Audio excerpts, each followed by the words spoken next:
mobilized over 57 billion US dollars in new pledges and commitments only in the first 4 days.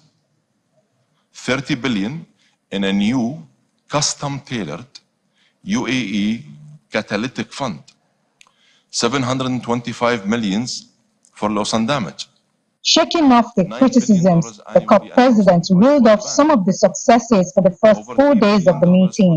He's particularly pained by media reports, which he says are undermining the COP presidency's efforts. Let me just add this.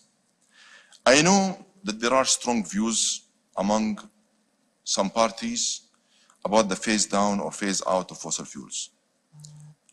And allow me to say this again. This is the first presidency ever to actively call on parties to come forward with language on all fossil fuels for the negotiated text. I can't not be clear about it. I am quite surprised with the constant and repeated attempts to undermine the work of the COP28 presidency and the attempts to undermine the message that we keep repeating when it comes to how much we respect the science and how we ensure that the science is what dictates our strategy for our strategic imperatives and the objectives we want to deliver at COP28. But many are not excited about the successes he has listed. They say we have been on this road before when pledges were made but actions were neglected. And the action they want to see now is having a strong text in the negotiation documents.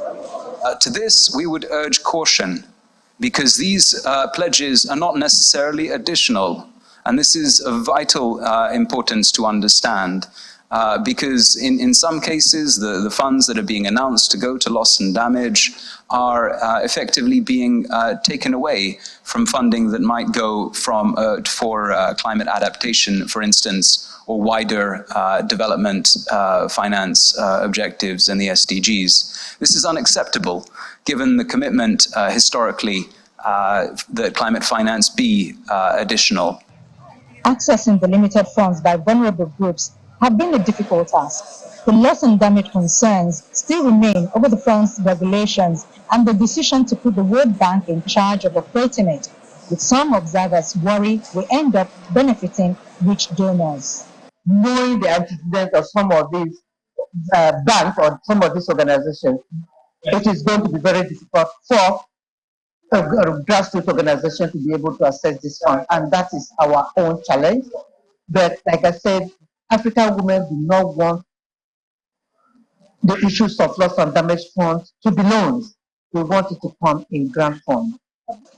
A report released on Monday estimated that emerging markets and developing countries will need $2.4 trillion a year in investment to cap emissions and adapt to the challenges posed by climate change.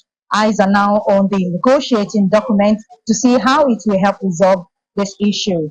From the venue of COP28 in Dubai, Ayola Kasim, Channels Television News.